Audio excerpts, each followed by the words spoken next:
La niña de sus ojos, de Antonio Díaz Villamil. Capítulo 20. Después de varias horas de camino, y cuando el sol caía a plomo sobre la pampa, el auto se detuvo en un lugar de la carretera, desde el que arrancaba hacia la izquierda un sendero. Junto a ese desvío, Domi distinguió un grupo de indígenas en actitud de espera. En cuanto ella bajó del vehículo, se apresuraron a rodearla con respetuosa solicitud. «Ahora sí que estamos contentos al ver que has venido», le dijeron. Prestamente cargaron el equipaje de la muchacha sobre los asnos que habían llevado para el caso y ofrecieron a Domi un caballejo aparejado con montura de mujer, de esos que en la región llaman sunichos. Uno de los indígenas tomó el cabestro del animal. El cacique se puso al lado de la viajera y los demás a respetuosa distancia por detrás cerraron la marcha para seguir por el sendero de Cuellamarca. Al verse en tal guisa, Jinete, que presidía aquel grupo original, sintió que los propósitos que la habían llevado se hacían más firmes que nunca. Le parecía estar encabezando una quijotesca caravana en pos del ideal. El extenso yermo que atravesaba, bañado de sol y barrido por el viento, sería el teatro de sus apacibles hazañas, donde esperaba encontrar trabajo para sus manos ansiosas de labor y paz para su alma sediente de tranquilidad y de melancolía dulzura.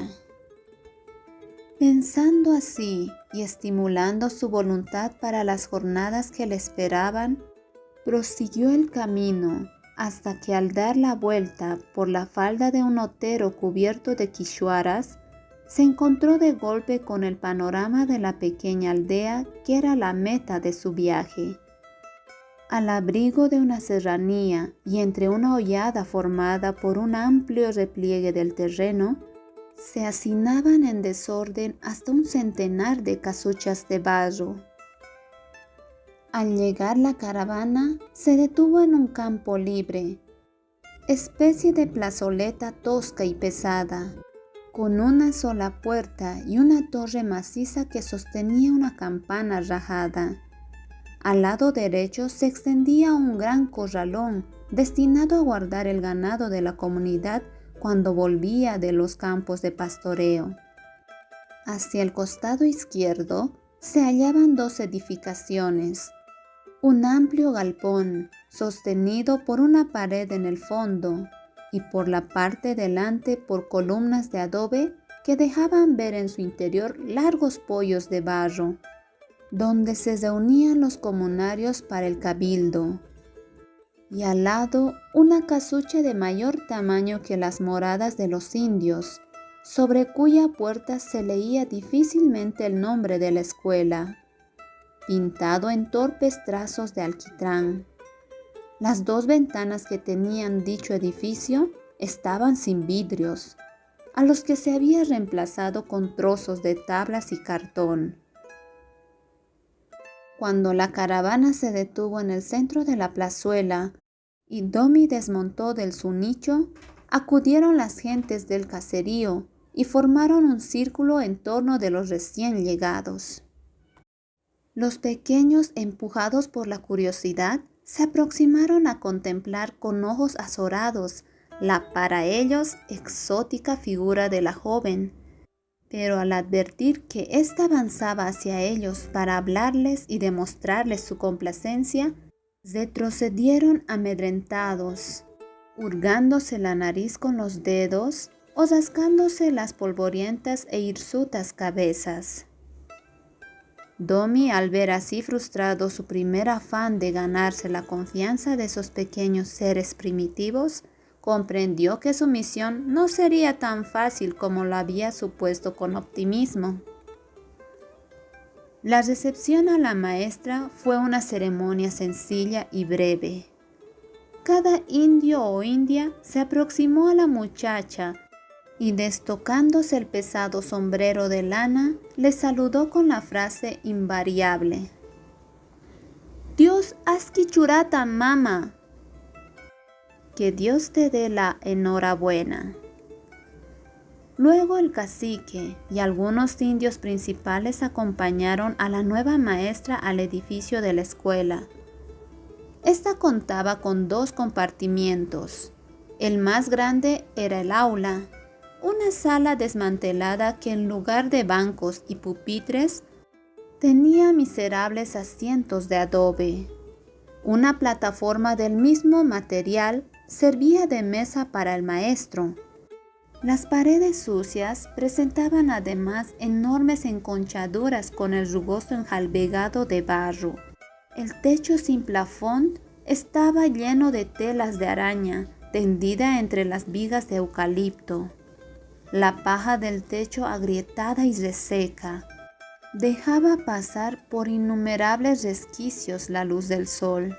El piso era de tierra apisonada. El otro compartimento de menor tamaño era la habitación destinada a la maestra. Recibía escasa luz por un ventanillo sin vidrios y cubierto por un trozo de arpillera. Tenía un olor a cueva. Por todo mueble tenía una plataforma baja de adobe que por la forma y el tamaño se deducía que era el sitio para hacer la cama. En uno de los muros se abría una almacena provista de 3 tablones incrustados en los bordes de las paredes. En otro lugar del muro y a la altura adecuada estaban clavados algunos huesos de llama que sin duda hacían oficio de colgadores. Ese era todo el menaje de la habitación donde Domi tenía que vivir.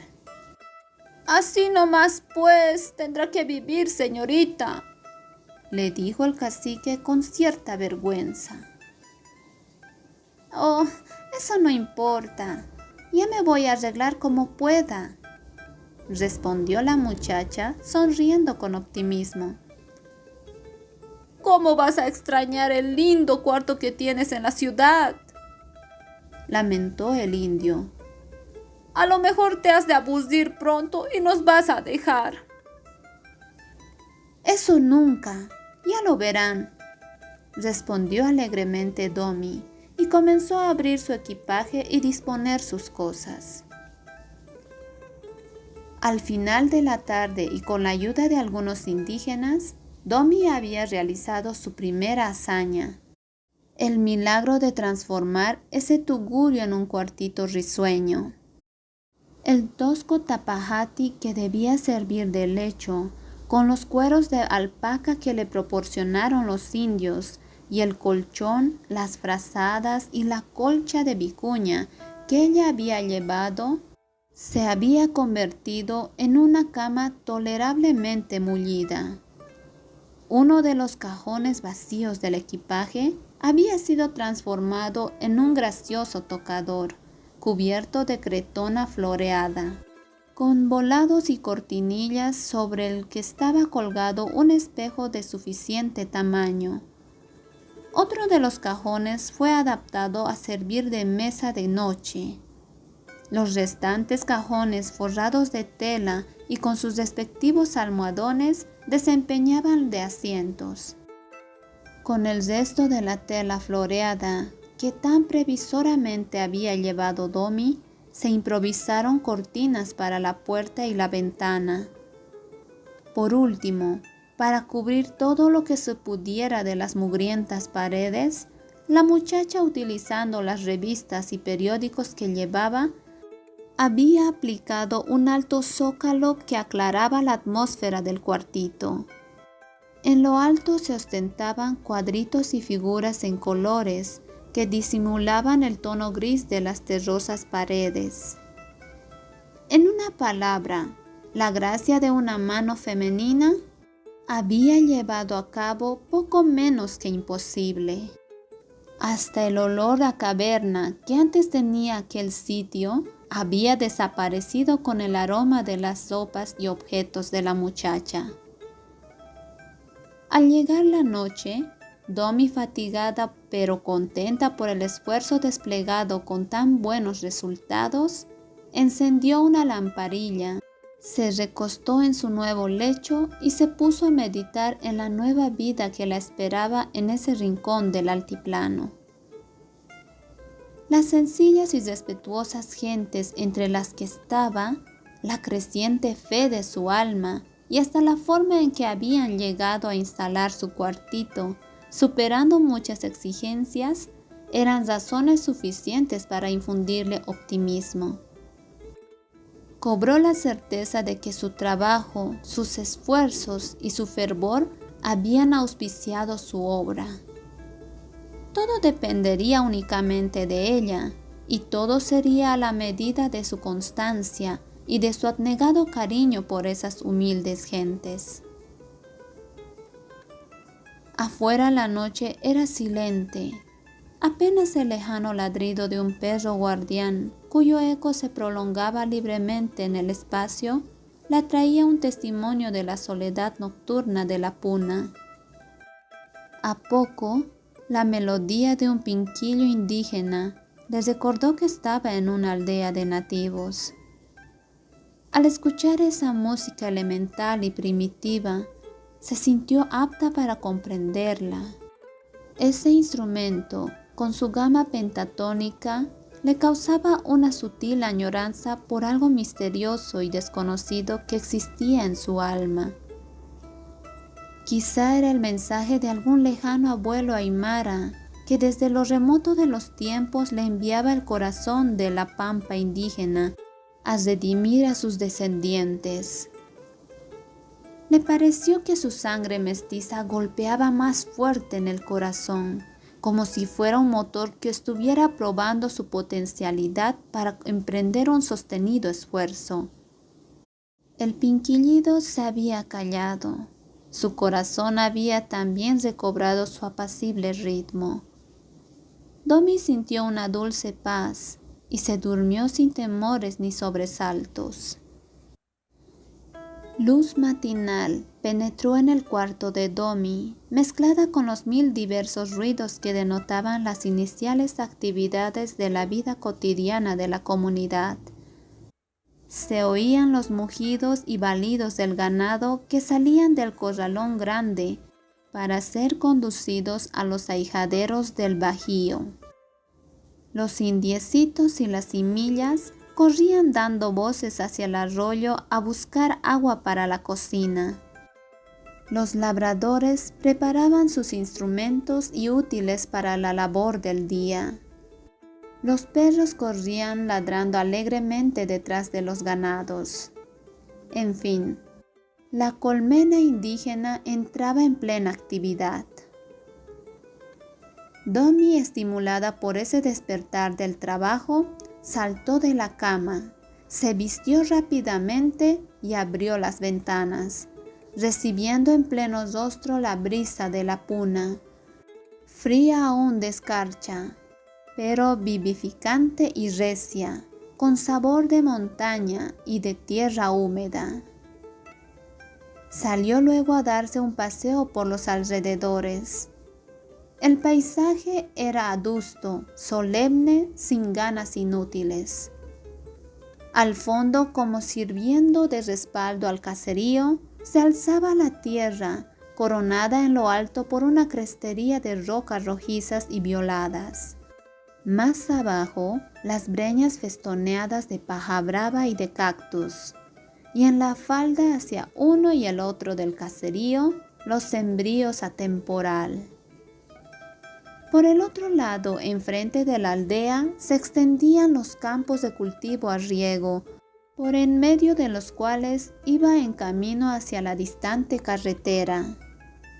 Estos campos estaban parcelados en formas caprichosas, adaptadas a los accidentes del terreno. Cada parcela se coloreaba de un tono diferente. El verde esmeralda de los papales salpicado de florecitas azules y blancas. El verde luminoso y fresco de los cebadales ondeantes al impulso de la brisa puneña. la maraña verde amarillenta de los plantíos de ocas. Y por último, como enormes pinceladas puestas para contrastar en esa gama de verdes, los cuadros de quinoa de color oro, rojo o morado y de apretadas espigas. Al extremo de los campos cultivados y hasta llegar a la línea sinuosa del río, se extendía un inmenso campo de pasto, salpicado de pequeñas charcas que reverberaban a la luz del sol levante, como los fragmentos de un gigantesco espejo roto que hubiera sido arrojado desde el cielo. Este campo era el ahijadero donde se apacentaban los ganados de la comunidad. Cuando volvió Domi de su paseo, encontró en su habitación al cacique y a 2 incas, que le habían llevado té humeante y unos panecillos de afrecho para su desayuno. Mientras lo tomaba, el viejo indio le explicó que enseguida iba a tener lugar la reunión del cabildo y de los principales jefes de familia para fijar las condiciones de trabajo y de organización de la escuela, para lo cual le rogaba que ella asistiera. En efecto, media hora más tarde, 2 veintenas de indios estaban esperando a la muchacha, sentados en los poyos de adobe del gran galpón del cabildo. Al llegar Domi, todos se pusieron respetuosamente de pie. Inició el acto el cacique, expresando la complacencia que todos los comunarios sentían por la presencia de la nueva maestra. Tomó luego la palabra otro anciano, para ofrecer a nombre de todos la cooperación que fuera necesaria para facilitar la tarea docente. 2 o 3 indios más hablaron para manifestar iguales propósitos. Entonces, la maestra tomó la palabra para responder y esbozar su plan de trabajo. Utilizando todo lo que recordaba del idioma nativo, de cuanto lo había practicado siendo niña junto a sus padres y apelando a casos necesarios a palabras castellanas, les agradeció primero y luego les anunció que ella trabajaría por de pronto adaptándose a las circunstancias actuales, pero que les sugería meditar y preparar la ejecución de una obra definitiva e imprescindible que debía comenzar con la edificación de una verdadera escuela cómoda, higiénica y con muebles y material adecuado, tal como ella más tarde les proyectaría. Los indios la escucharon en silencio. Parecía que la iniciativa de innovación no les entusiasmaba. Pero cuando Domi les hizo comprender que una escuela así sería el orgullo de la comunidad y que todos los vecinos y congéneres la envidiarían, varios oyentes demostraron interés y lo afirmaron con asentimientos de cabeza. Terminado el cabildo, Domi pasó a la escuela. El aula ya estaba llena de indiecitos de ambos sexos.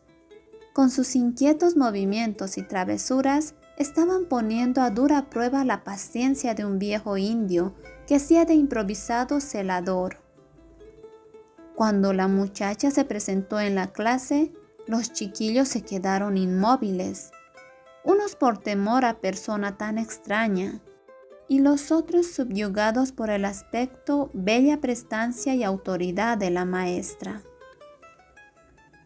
Domi pensaba iniciar de inmediato la enseñanza, pero vio a aquellos arrapiezos tan sucios y repugnantes que inmediatamente cambió de plan. Les ordenó que fueran a sus casas a buscar ropa para mudarse, fuera limpia o sucia como la tuvieran. Entretanto, ella buscó una buena porción de pastillas de jabón que había en su equipaje. Cuando todos los chiquillos estuvieron de vuelta con sus atillos, se los llevó al arroyo, distribuyó el jabón y ordenó a cada uno que lavara sus prendas. Muy pocos de esos niños sabían lavar y usar jabón, pero lo que ella en persona tuvo que enseñarles el trabajo. Mucha gracia le hizo el ver que algunos indiecitos al recibir la pastilla de jabón la mordieron golosamente, creyendo que se trataba de alguna extraña confitura. Aquel día fue íntegramente destinado al lavado e higienización inicial de todos y cada uno de los alumnos. No faltó algún reacio que se escabulló del grupo para ir a esconderse y evitar así tomar contacto tan íntimo con el agua. «Señorita, el fulanito y la sultanita se han escapado», acusaron los otros pequeños.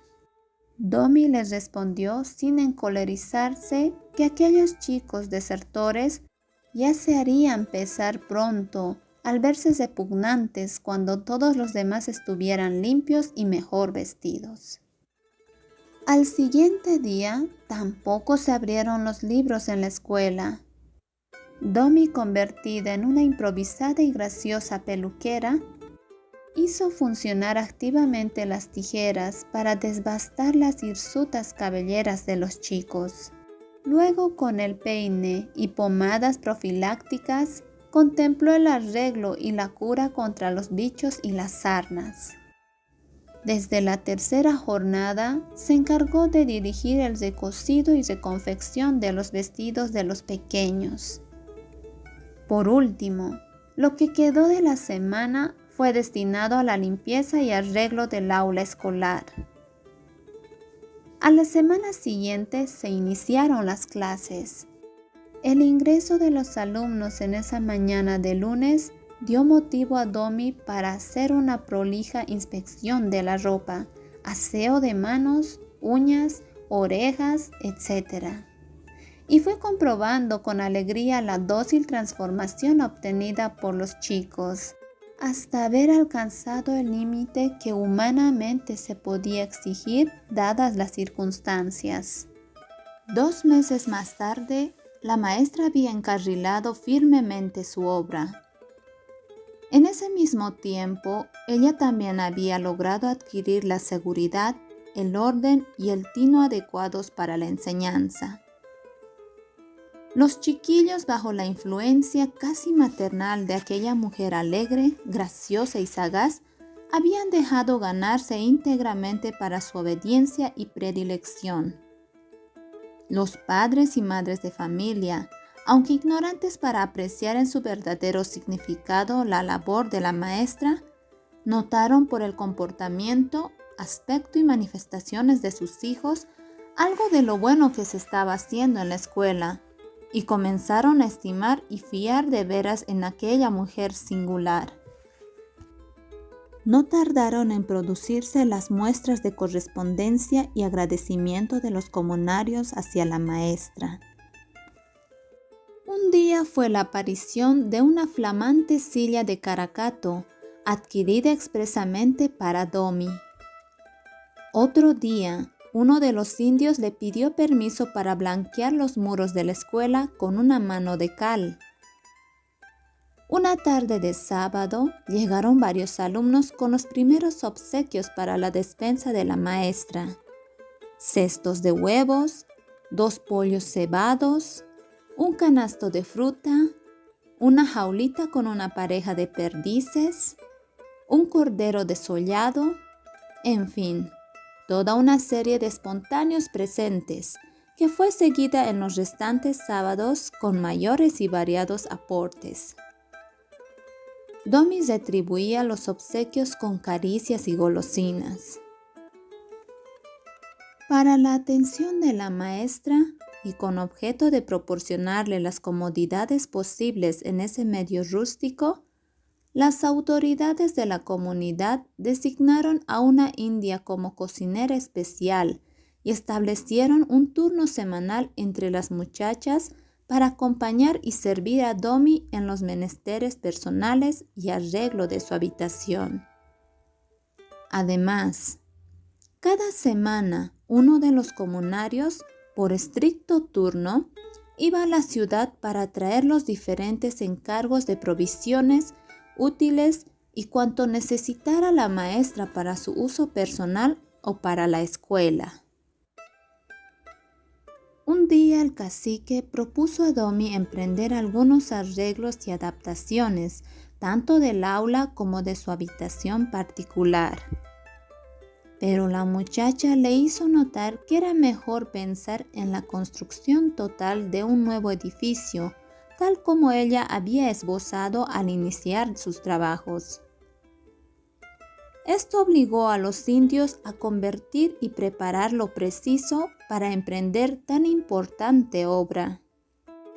Al hacer la cosecha de ese año y distribuir como era de costumbre los beneficios obtenidos, el cabildo destinó una parte considerable para la obra proyectada. Domi recibió la resolución con alborozo.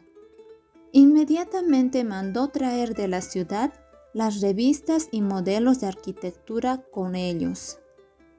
Durante las noches se dio a proyectar dibujos, cálculos y demás detalles de la edificación.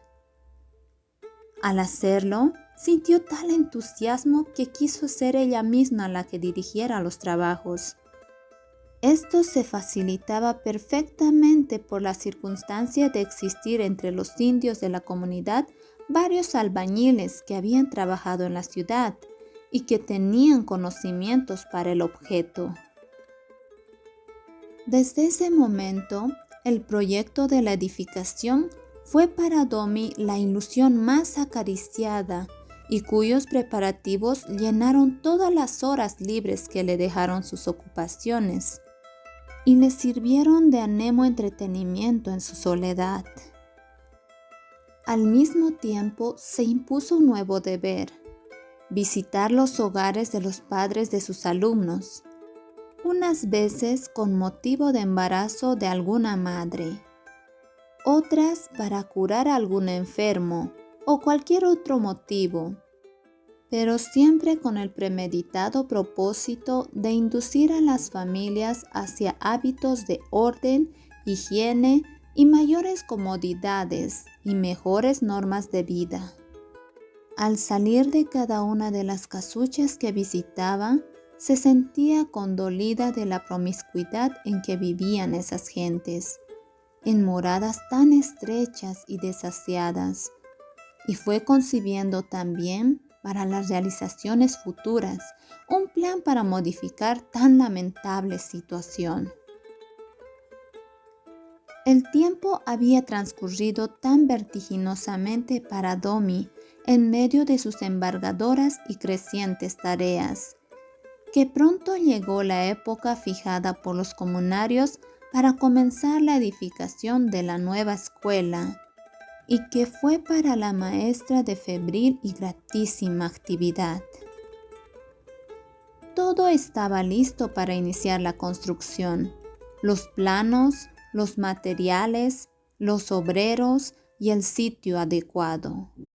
Una mañana se congregó toda la comunidad para la típica ceremonia que en estos casos acostumbraba la gente indígena, de acuerdo con sus tradiciones.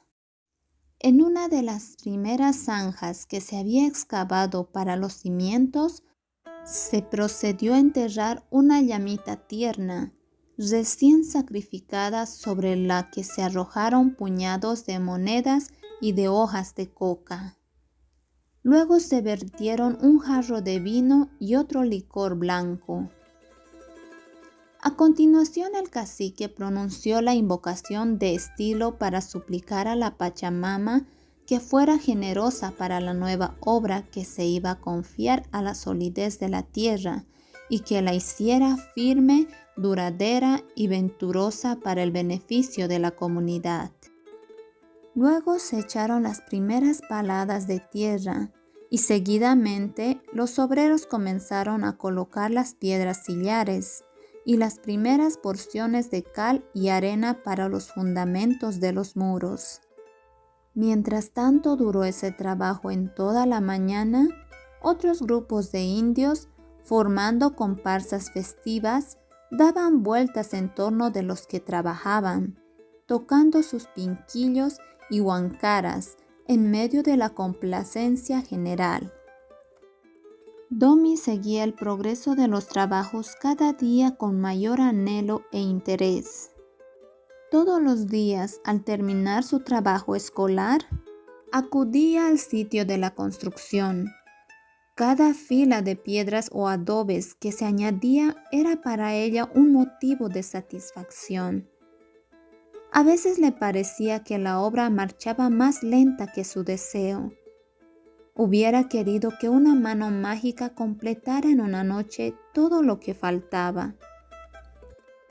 Por fin llegó el día de iniciar el techado. Con tal motivo se realizó una nueva ceremonia. Los comunarios se congregaron nuevamente en son de fiesta, en torno de la construcción que había sido adornada con ramas, banderines, serpentinas y faroles. La primera teja a colocarse fue rociada con licor y mistura y entregada por la propia maestra a los obreros para que la colocaran. Luego repitió la misma operación el cacique con la segunda teja. Lo propio hicieron los demás indios en el orden de su jerarquía.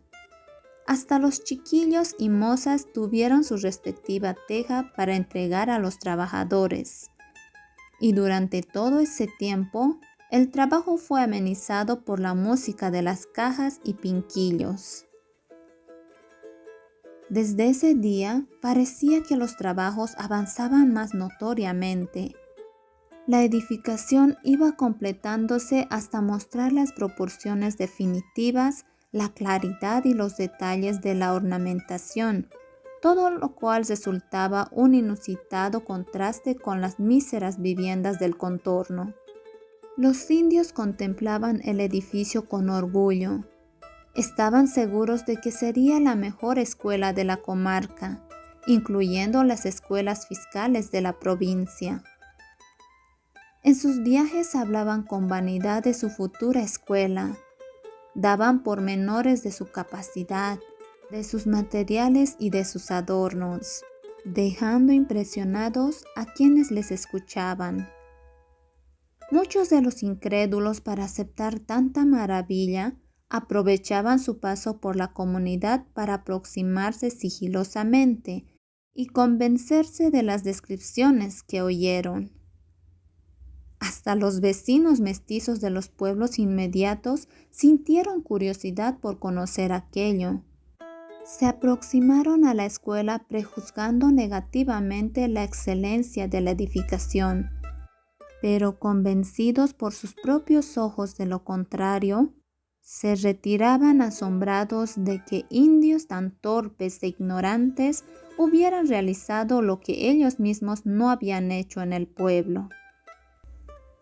«Pero señorita», le dijeron a Domi algunos de estos vecinos, «esto está muy bonito, pero ¿cómo se le ha ocurrido hacer esta escuela para estos yogallas piojosos, acostumbrados a vivir como animales?»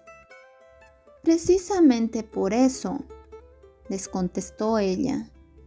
«Estos chiquillos viven así entre piojos y mugre, porque jamás han conocido otra cosa mejor.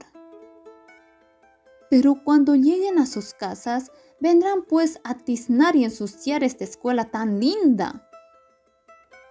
«Yo creo lo contrario. Ellos irán de la escuela a sus casas, llevando hábitos de limpieza y orden, y serán más bien las casas de sus padres las que reciban la influencia benefactora de nuestra escuelita». Los interlocutores se despedían de la maestra llevándose el convencimiento de que ella era una obra superflua e inapropiada para esos indios ignorantes. Pero también en lo íntimo envidiaban a esa extraordinaria y bella maestrita a la que ellos de mil amores hubieran querido llevarse para la escuela de su pueblo. Domi dejaba marcharse a aquellos incrédulos y pesimistas sin perder un ápice de su fe y de su entusiasmo, y volvía junto a los obreros para vigilar y alentar el trabajo. Aquella muchacha se había ganado no solo el respeto, sino también lo más esencial, la confianza de los comunarios. Todos ellos se disputaban el honor de cumplir al instante sus órdenes o deseos. Ella les había pedido suprimir ciertas festividades en que perdían el tiempo en borracheras y jolgorios y aprovechar hasta los domingos para concluir la obra. Y así lo aceptaron los indios con la mejor voluntad y por tenerla contenta. También los chiquillos ofrecían su cuota de entusiasmo. En las horas de recreo y en todos los momentos libres, se dedicaban espontáneamente al transporte de ladrillos, maderas, tejas y otros materiales, como laboriosas hormigas para ayudar a terminar su querida escuela. La maestrita, después de cada día de labor fecunda, se retiraba en la noche a su cuarto, rendida de fatiga física, pero con la alegría de haber cumplido con su ideal y con su conciencia. Y si alguna vez en sus solitarias noches sentía un resabio de sus pasadas amarguras y pensaba en su origen y en el hogar que había dejado, eso mismo le servía para explicar el secreto de sus éxitos presentes. Pensaba que ella era una muchacha mestiza educada para señorita y que esas dos mentalidades que antes, como dos fuerzas adversas y excluyentes, le habían producido tan grave conflicto espiritual hasta dejarle el alma tan mal parada, ahora le permitían hacer mejor que nadie lo que estaba realizando. Porque por un lado, la cultura que había adquirido y la selección espiritual que había logrado en el colegio, y por otra parte, la romántica negación del mestizo, su espíritu de lucha y su proximidad mental y racial con el indio, le habían permitido concebir y realizar ese ideal que se estaba convirtiendo en bellísima realidad.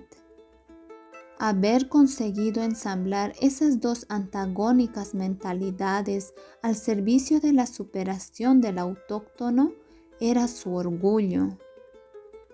En suma, ella, cholita esmeradamente educada, estaba tamizando a través de su espíritu y de su sensibilidad un sistema acaso muy personal y exclusivo, pero no por eso menos práctico para realizar su ideal en favor del indio. Así pensaba, juzgaba y explicaba sus afanes y sus fervores durante sus largas meditaciones, tan propicias en medio de su aislamiento social y de tan fecunda vida interior, que le permitían leer mucho y estudiar, pues al mismo tiempo que trataba de educar a sus alumnos, ella también se estaba autoeducando para su misión. En ambos propósitos, el éxito era promisorio.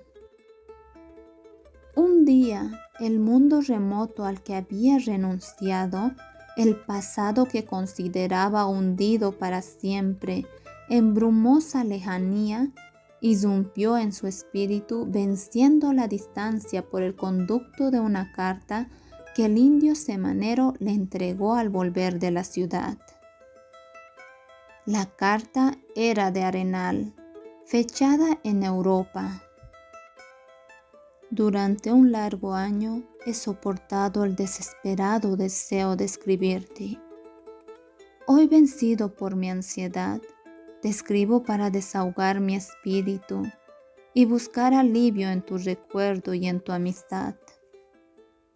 Domi, eres la única persona en el mundo a quien puedo acudir para contarle mis desventuras. Hazte cargo de esto y no me niegues tu auxilio. La vida que llevo se va haciendo una tortura insoportable. Me ha nacido un hijo del que esperaba fuera el factor de armonía en el hogar, que reavivara el cariño o a lo menos hiciera tolerable la convivencia con Liliana. Nada más distinto. Ese niño, hermoso y rubio, no ha hecho más que atarme a un deber que me produce nuevos y cada vez mayores sufrimientos. Su madre, que no parece serlo, porque lo abandona constantemente a mi exclusivo cargo, va demostrando taras y perversiones que me avergonzaría detallártelos. Con un grito del alma te digo que he fracasado completamente. No tengo a quien volver los ojos, y por esto te envío mi angustiado recuerdo, esperando de ti, solo de ti, caridad y consuelo. No sé lo que voy a hacer. Estoy desesperado. Solo este hijo mío, inocente y desamparado del cariño de su madre, mantiene la razón de mi existencia. ¿Qué hubiera sido de él si no cumplo tu consejo de estar presente en su nacimiento? Era lo que decía la carta en su parte fundamental, y que Domi la releyó y volvió a releer con el corazón encogido por la añoranza. Después de meditar cuidadosamente, resolvió contestar esa misma noche. En una epístola larga vació toda la elocuencia de su ternura en afán de consolar a ese hombre amargado y alentarle para que siguiera viviendo y luchando. Les recalcó que a él también le había nacido un ideal que era su hijo, a quien debía consagrarse abnegadamente en el cuidado y educación. ¿Con qué esmero y amor podrás hacer eso, cuando yo hago lo mismo con los niños ajenos? Le escribió. Le manifestó luego que con esa gratísima tarea llenaría sobradamente los años de su vida. Finalmente, le contó todo lo que a su vez estaba realizando en Collamarca y los proyectos que tenía para completar su misión. Le narró la plácida vida que llevaba, sus inquietudes, sus fervores, sus esperanzas y las dulcísimas satisfacciones que premiaban cada día sus desvelos. Así es como yo vivo y trabajo. Ahí tienes cómo he superado la adversidad de mi suerte. Todo esto que te cuento, como un entrañable hermano, no podrá servir para que tú también hagas algo parecido y para que luches y venzas con las grandes cualidades que te adornan. Si mi recuerdo, como dices, no se aparta de ti, que Él sea la fuerza que te mantenga vigoroso para triunfar. Yo hago lo mismo. Evocándote, hallo siempre la fuente de fervor cuando se debilitan mis fuerzas. Antes de cerrar la carta, en el silencio de su habitación y el aislamiento de la noche altiplánica, Domi, con inusitado impulso romántico, tomó el papel y lo llevó a sus labios. Miró después alrededor, ruborizándose como para esconder una ingenua travesura de su corazón menesteroso de amor.